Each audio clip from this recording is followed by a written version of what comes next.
Hello and welcome back for some more Sherlock Holmes crimes and punishments. Was reading halfway through this and got caught. Now, the last time we Where are played. you going, Holmes? Now that's Have you been quite invited loud. somewhere? We have been invited, Watson, We have. Where to? to the Baker Street Irregulars' annual dinner. They sent us an invitation. It is on the table. 1 second while I turn down the volume a bit. That is very loud for me. I hope it doesn't affect the recording too much. Don't think it will, but let's put it down to a good 45. Let's see how that is. A dinner? How could those street urchins afford anything like that? I can't understand your interest in them, Holmes. They're dirty. They wouldn't hesitate to steal your wallet. Watson, you should be excited. It is a secret dinner. Its location changes every year. Read the menu. Sounds mouth-watering. All right. We, the secret police of Baker Street, invite you, Sherlock Holmes, and Dr. Watson to our annual dinner. Menu, entree, frozen rat head salad. Is this a joke? Not at all. Pray continue. Main course, sow's udder in Danny Nutcracker's way. Sounds disgusting, Holmes. Hedgehog goulash. Street turnips in homemade juice. And it goes on. I can hear them on the stairs now. Oh, we can't go there. We can't eat that. Watson, you'll hurt the feelings of those poor children. We have to go.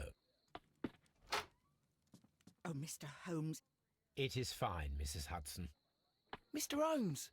Wiggins, Dr. Watson is getting ready. He will be delighted to join us. You don't look well, my young man. Is there something wrong? Don't tell me the dinner is cancelled. Mr. Holmes is my brother Leighton. He's in a prison cell. They say he's killed 2 men. You have to help us, Mr. Holmes, 'cause I know he didn't do it. Where is he now?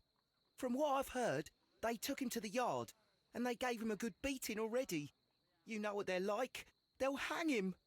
They won't look any further. Holmes, we have to help him. And forget about the dinner? Wiggins, I'll take the case. You're fantastic, Mr. Holmes. I'll be waiting for you at the crime scene. You'll be there, right? It's on Half Moon Street in Whitechapel. Very well. Okay, well, first, I think I should go Scotland Yard. Straight there. Don't worry about anything else.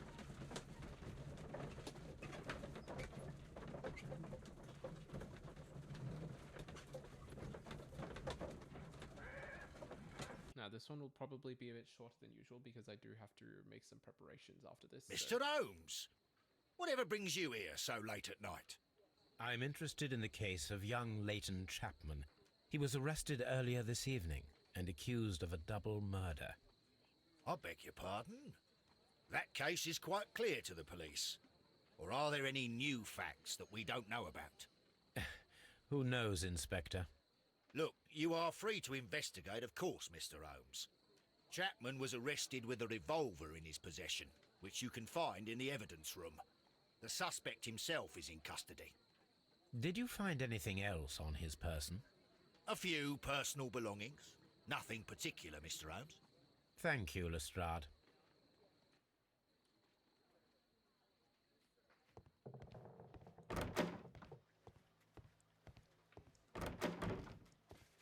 Okay, well, not here. I should go here.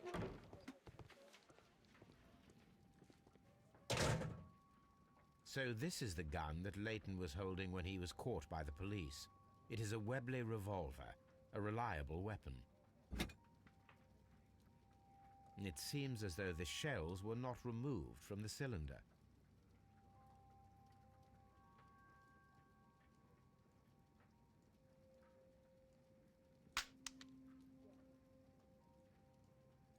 Two out of the 6 shells have been fired. There were 2 shots.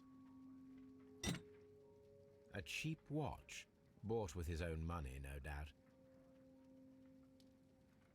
These cigarettes are filled with cheap tobacco. Nothing interesting. How old is this brother of Wiggins? please escort this suspect for interrogation? Good evening, Mr. Chapman. Who are you? I've got nothing to say. It's all a mistake. Calm Very down, similar to, Leighton. I have Alan. come here to help you. To find out if you truly are innocent, as your younger brother Wiggins has told me. My brother? You know him? Then that means you're... Sherlock Holmes. Oh, blimey. All right, Mr. Holmes. I'll tell you everything.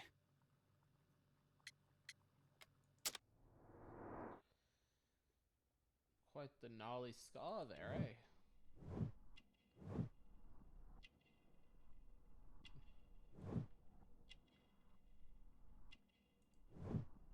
Recent beating. Okay.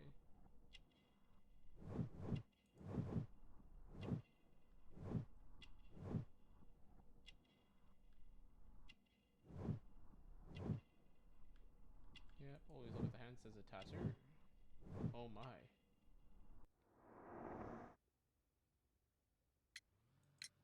Good. Tell me your account of what happened. I left my work and I hurried up to see the fireworks in Whitechapel. I was late, so I decided to cut through Half Moon Street. I saw the first fireworks light up in the sky. I bumped into a constable on a corner before entering Half Moon. Then suddenly, what with all the firework flare, I saw two men. They were both lying flat in the middle of the street. I stopped where I was. I thought about turning back to the police, but as I was thinking of that, I saw a third person. He was leaning over the body that was furthest from me. The second I saw him, he raised his head and he stared at me. In a flash, I saw his gun, but he made a dash for it instead and he escaped through Whitechapel Street. So you might still have had time to return to the constable. I panicked. I didn't know what to do. Anyway, I approached the bodies just to see if they were still alive. I saw that one had blood pumping out of his stomach. He was dying. It was horrible. The second one was already dead. He had a hole in his head. He was holding a gun in his hand, though. I took it, and then I followed the third man. Interesting. Pray, continue. I turned a corner, and I saw the man standing in the middle of the street. He seemed to be in some sort of panic. And then, Mr. Holmes, something strange happened. I told the police and they laughed at what I said, but I swear to you, my words are true. I started running towards him. But then I was blinded by a flash. It was so bright that I hardly saw anything for a good dozen seconds. But I kept running forward. As I arrived in Whitechapel, I heard a woman screaming. And then I was caught by the police. But there wasn't a trace of that man. Of course, then they found a gun and all that blood. I couldn't see the murderer escaping and all that mess. Perhaps I was still half-blinded at that moment. A thrilling account, my young man. Leighton, are you able to describe the person whom you saw standing in Half Moon Street? Well, I wasn't able to see his face at all. It was too dark, and he was too far away. I could see his silhouette. And what about that? Nothing so special. He was wearing a jacket.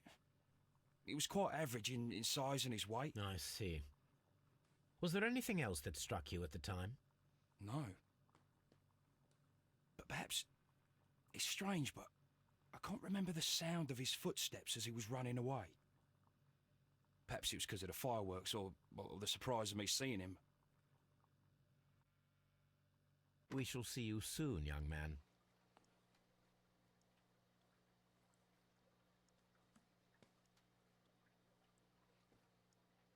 Interesting story, as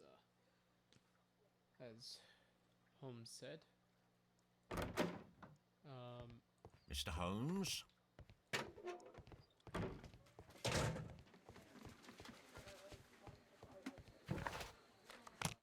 As I said, I'll have to keep a careful watch on the time for this one. So, okay.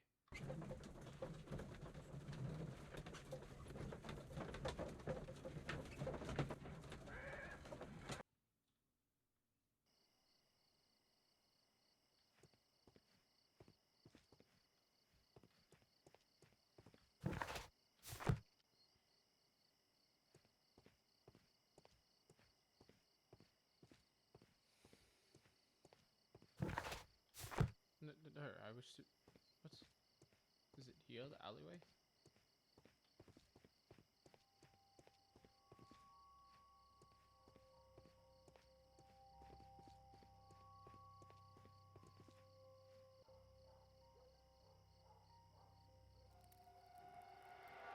Please, gentlemen, leave the scene now.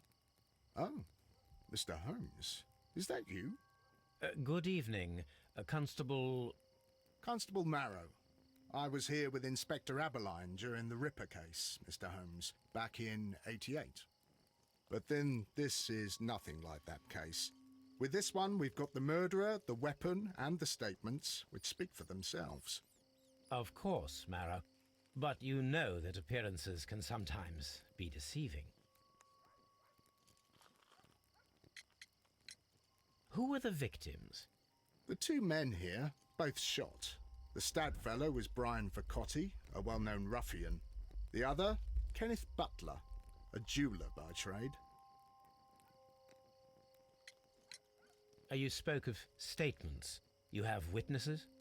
Well, I was there, so I gave my own statement. And then there were two other witnesses who said they saw the killer Chapman. Mr. Turner, a gentleman who lives in that flat over there. And Polly Powell, a flower seller, who was over at the far side of the street. So, Constable Marrow, I should be delighted to hear your testimony. I was standing at the north side of Half Moon Street. That was the side that you came from. But you would have been unable to observe this part of the street, where we are standing now. That is correct. But I saw the two victims slowly enter Half Moon Street, and then shortly after, the fireworks started. A few minutes after that, the fellow Chapman rushed towards me and ran into Half Moon Street. Please continue. I didn't pay attention, but suddenly I heard a woman's cries and police whistles on the other side of Half Moon Street. I rushed over there and I saw the two dead bodies on the ground. When I reached Whitechapel Street, I saw Leighton Chapman. He'd been caught by two police constables. Constable Marrow, what else caught your attention while you were running through Half Moon Street? I saw nothing but rats, and I took the time to light every corner with my lamp.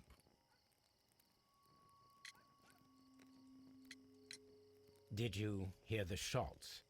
I didn't hear any shots. The fireworks were all over the sky. They were so loud I couldn't hear anything else.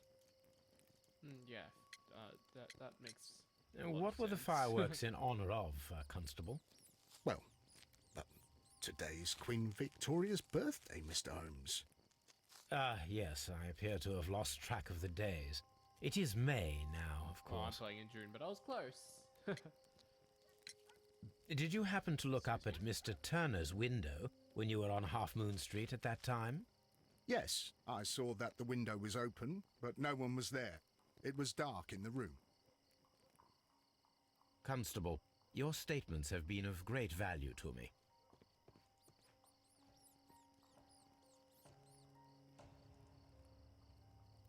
The bullet struck his head. This man didn't stand a chance.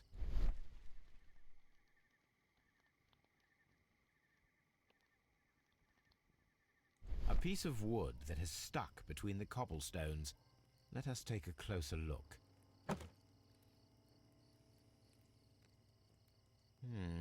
This shard of wood is quite new.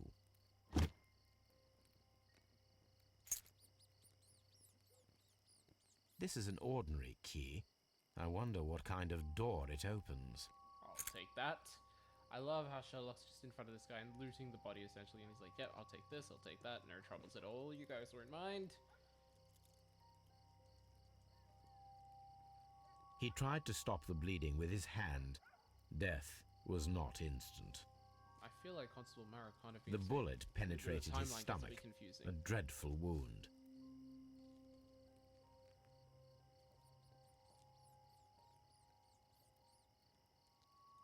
A tattoo from Westgate Prison. Vercotti must have done some time there. Brian Vercotti and Leighton Chapman both have identical Westgate I Prison thought the same thing as tattoos. well. They were most likely acquainted.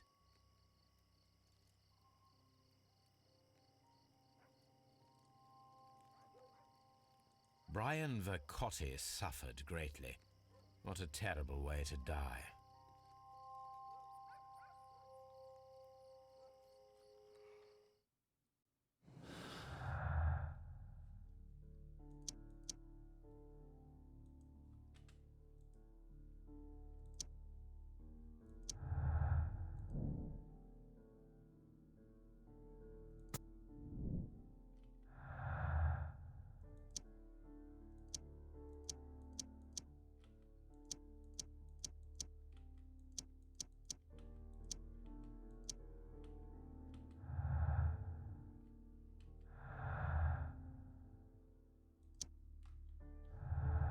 Okay, well, that's all we have for the time being.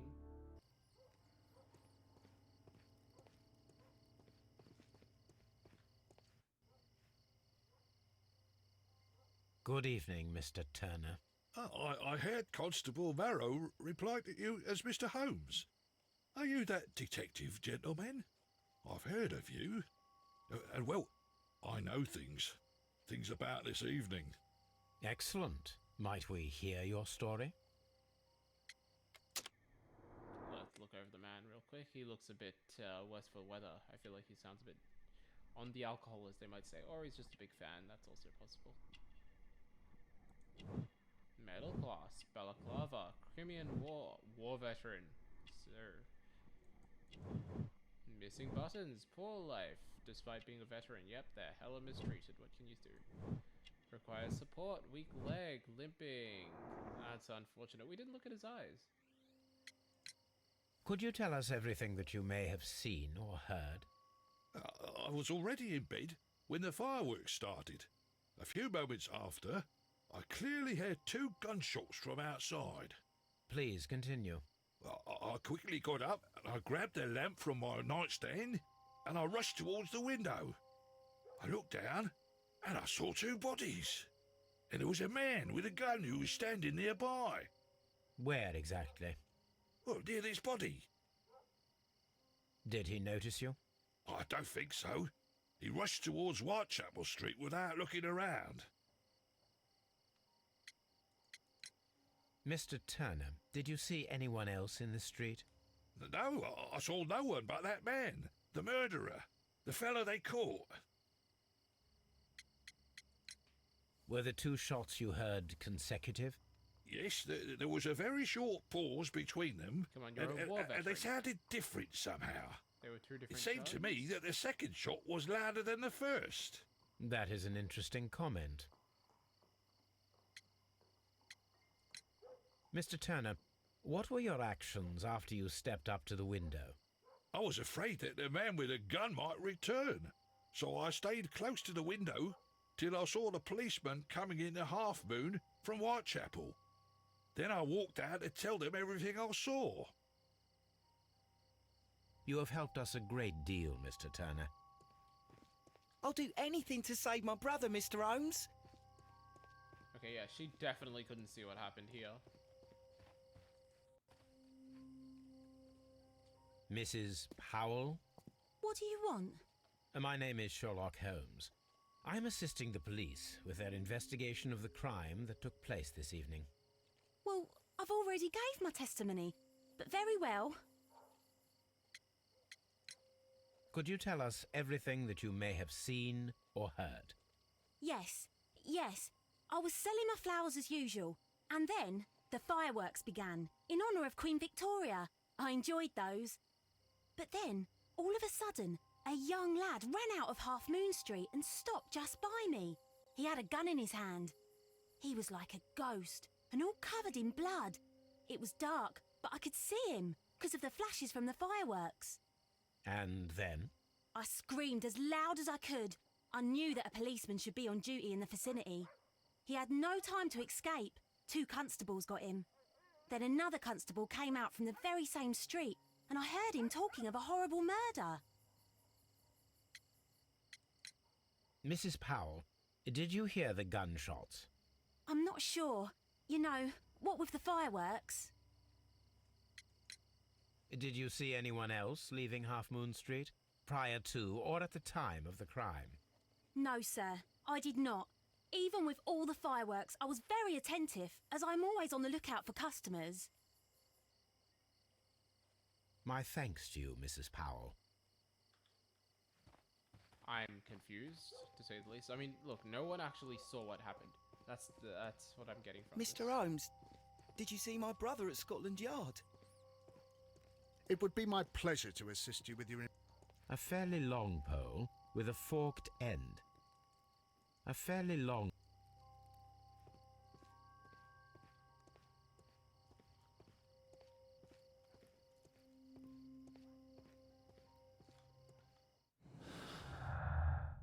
Wow, that's a lot of clues to start things off with.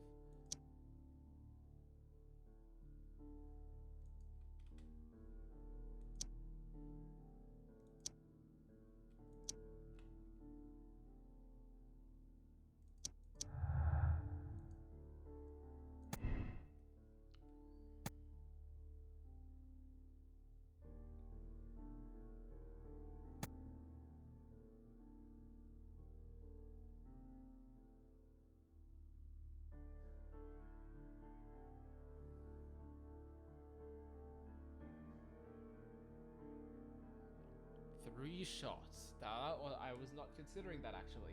Turner could hear the contrast between two fired shots, as in fact 3 shots were made. At first, a single shot was fired, and then 2 guns were fired simultaneously directly afterwards. Or, firing position. Turner could hear the contrast between 2 fired shots as they were made from different points in Half Moon Street.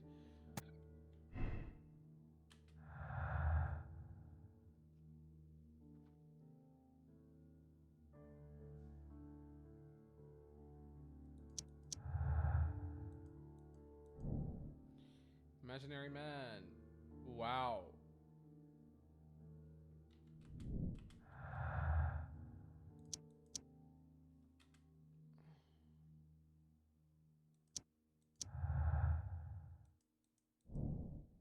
Mr. Turner stated that he remained at the window. However, this is in conflict with Mara's statement, as the constable did not see anyone at the window. Oh-ho.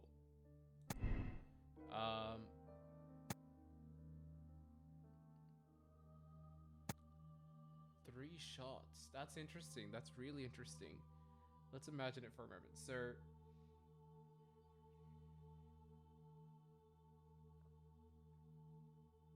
the third man, the killer, may have he was dark, so he couldn't see. Apparently,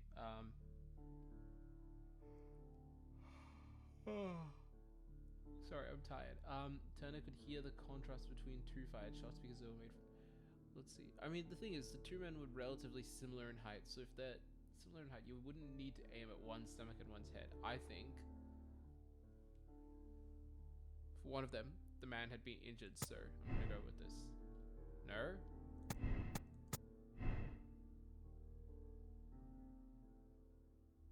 Okay. 2 victims.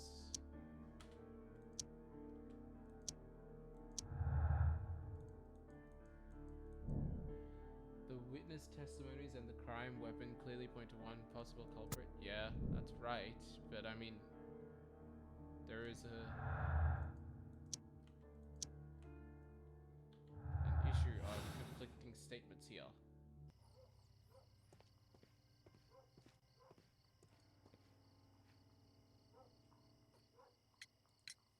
Mr. Turner, you have stated that you remained close by your window after the crime. Is that correct?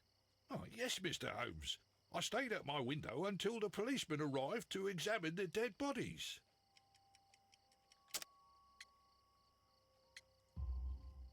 That is very interesting, Mr. Turner. Constable Marrow stated that he did not see anyone at the window when he was running through Half Moon Street. Well, I think Constable Marrow and me, we might have been distracted by the whistles and shouts coming from Whitechapel. We could have missed each other somehow. Do you understand what I mean? It was a bit of a stressful moment, to tell you the truth, sir. Allow me to form my own theories, Mr. Turner. Would you mind showing me the view that you had from your window? Not at all, Mr. Holmes. Please, follow me. Mr. Turner appears to live very modestly.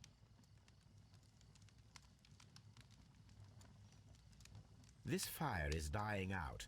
It was last tended to over an hour ago.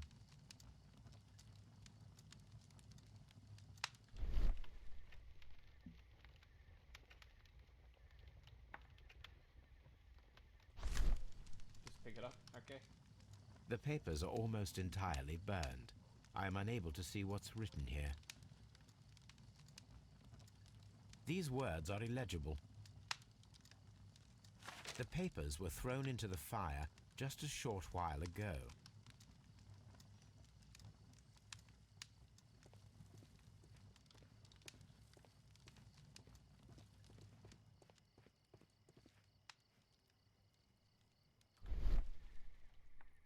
Kitchen table, sweepings, shredded paper. There are pieces of shredded paper scattered over the table. This kitchen knife is quite sharp. This kitchen knife was used to cut the paper.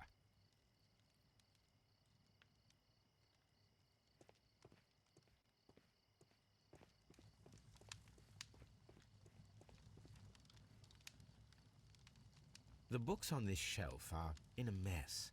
It looks as though Mr. Turner was trying to find something in a hurry here a short while ago.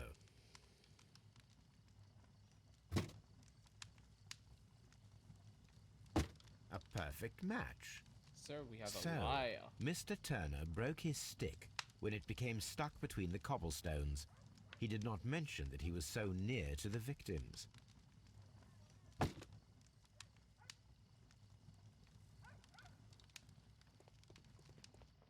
Mr. Turner was roused from his bed by the sound of gunshots.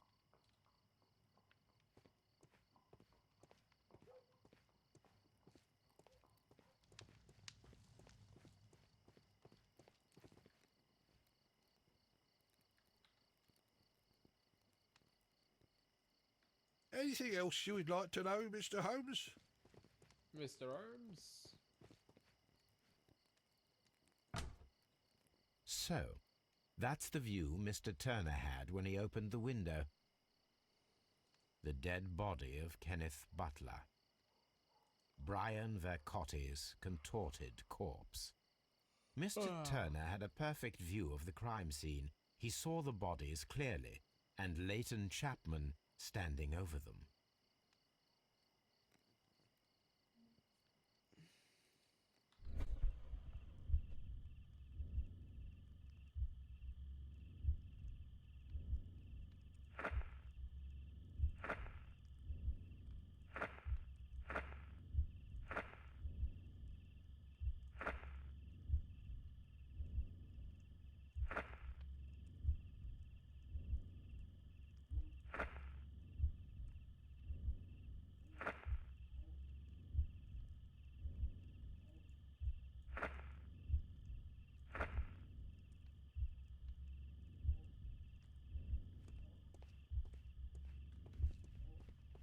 Can I just go all the way down there? Yeah, I can. Okay, okay.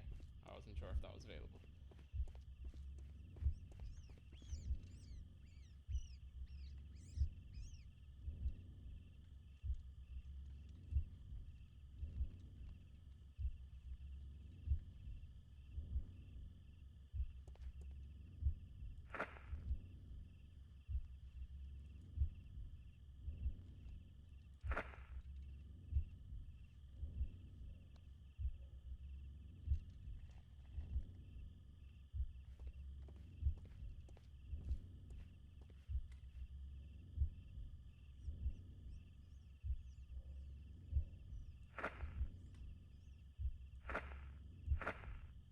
What? So we approached the body.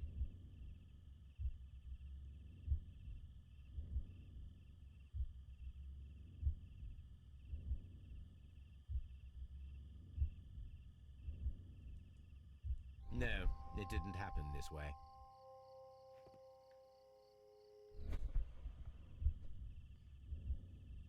Oh, okay, so I have to go all the way back. Oh my lord. Okay, hold on.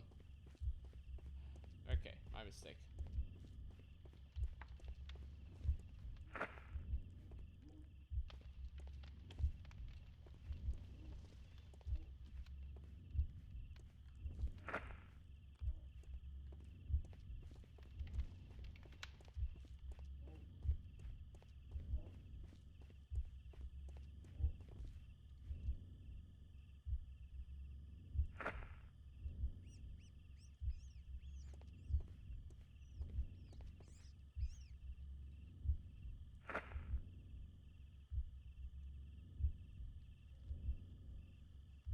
Oh, so it's a multiple choice thing, is it? I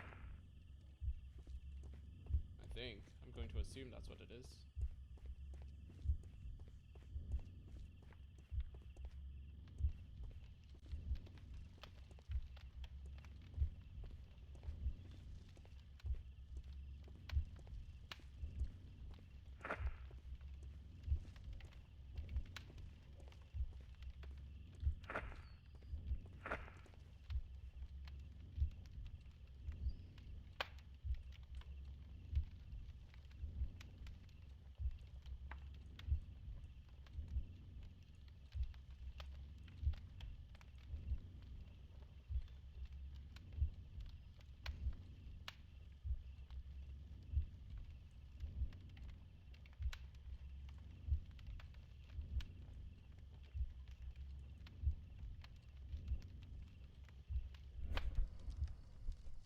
So Mr. Turner used a book to hide an object that he found on Kenneth Butler's body. The question is, what did he find? Books. Fat prints. I can see prints from greasy fingers upon the cover of this book. Let us take a closer look. Well now, what a find! A precious jewel, concealed inside a book. A bracelet with a unique ram's head design, a distinctive feature of ancient Grecian artifacts, probably of the Hellenistic era. Okay, well, we know that this man was lying for sure now, so let's talk to the man, see what he says. Liar, liar, pants on fire. Mr. Turner, how would it be possible for a man of advanced years, such as yourself, to rush from his bed to the window in a matter of seconds, as you have stated? Well, I'm able to move very quickly, despite my age. And when the situation requires it, Mr. Holmes. I highly doubt that, Mr. Turner. I observe that you suffer a severe limp due to your injured right leg. It would have taken at least 10 seconds for you to approach the window. That means you could have easily missed something or someone in Half Moon Street during that time. You're right, Mr. Holmes. I could have missed something. But it did seem to me that everything happened so quickly. Oh, time can pull tricks on you. And what of everything else that you told us? Mr. Turner, it is vital that we have your complete and true statement. Mr. Holmes, I do assure you that the other things I said were most sincere. Mr. Turner, you were not sincere with me. Not then and not now.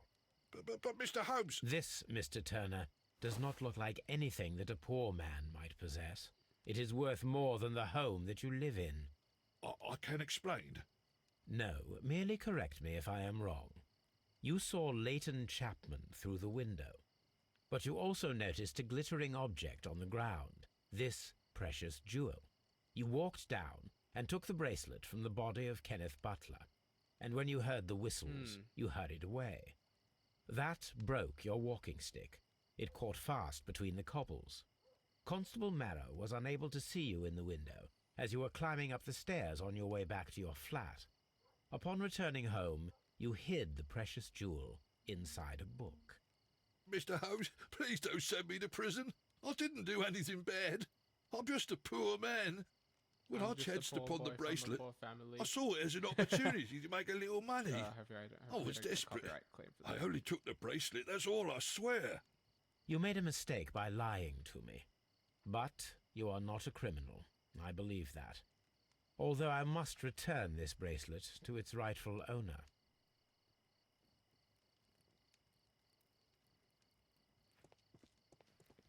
Alright, let's quickly check how much time we've been recording for. That's 35 minutes. That's where I'm going to have to stop this. This is interesting. I don't know where this is going to go. I genuinely have no idea. But I will continue another time. I apologize for the extremely short one. But I'll try and make it up in the next one. Anyway, take care. Stay home, stay safe, and I'll see you later.